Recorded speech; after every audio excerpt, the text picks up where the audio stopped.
In this video, we're going to examine 7 foods that are actually going to increase in price and may be in short supply at some time this year. Food prices are expected to continue their upward trend in 2025 with inflation, supply chain disruptions, labor shortages, and extreme weather events all driving costs higher. You may already be feeling the pinch, so let's talk about it.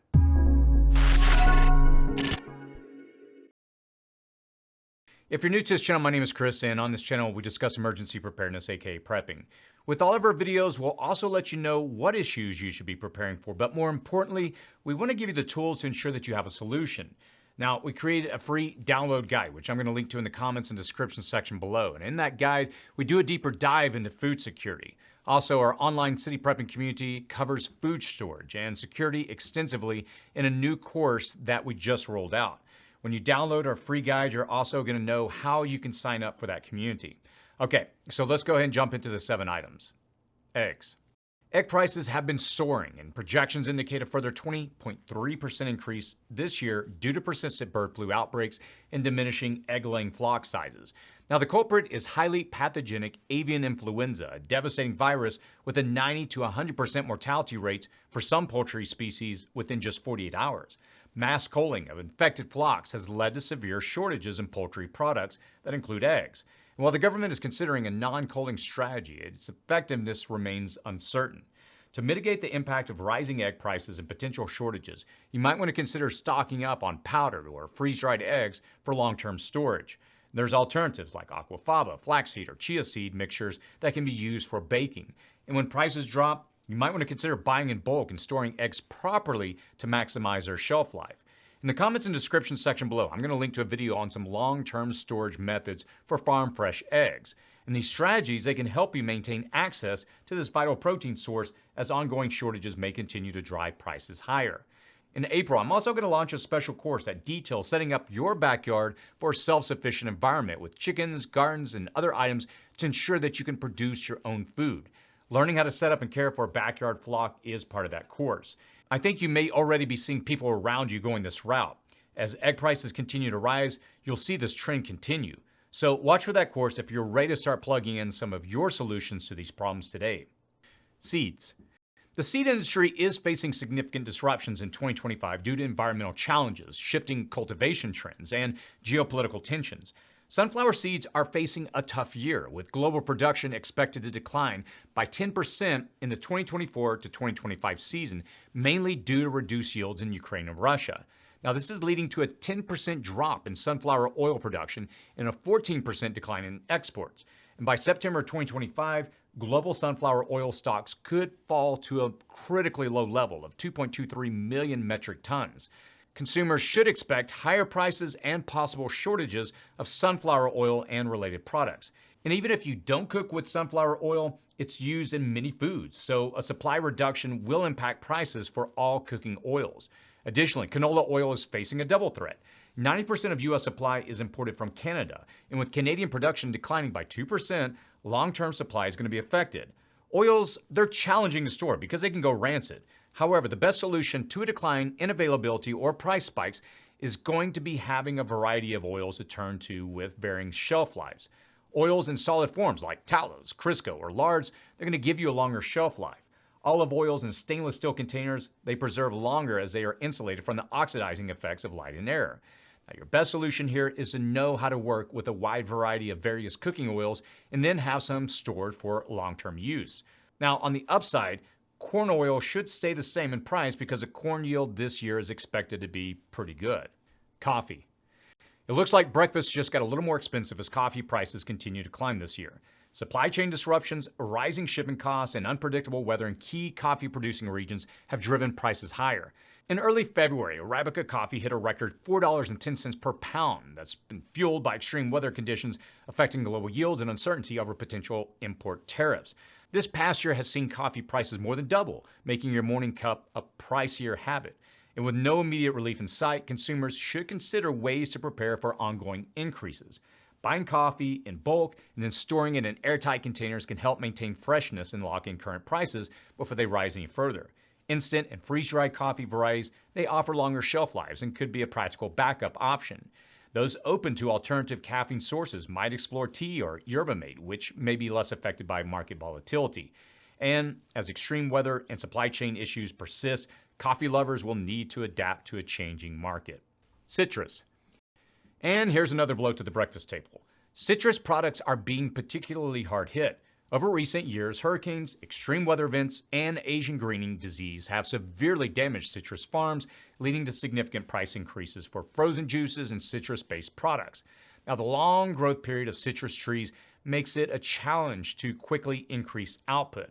I live in a county in Southern California that was once abundant with citrus groves, but trees have been cut down over the past 5 decades to make room for real estate development.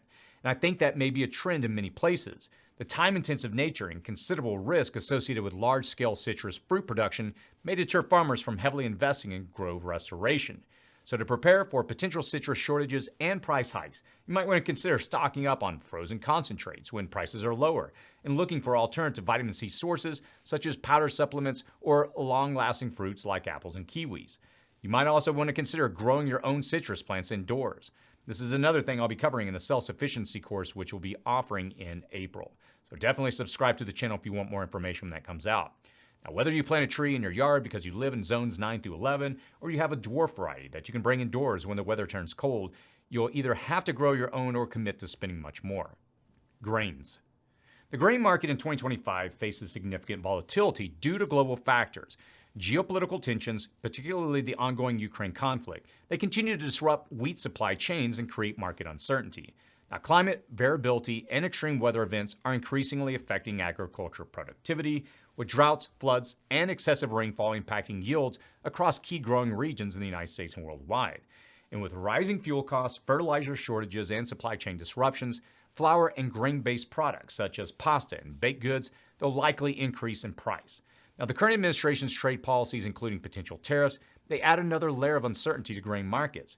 These factors, they may lead to increased volatility in food prices for American households, particularly for staple items like bread, cereals, and animal products relying on grain feed.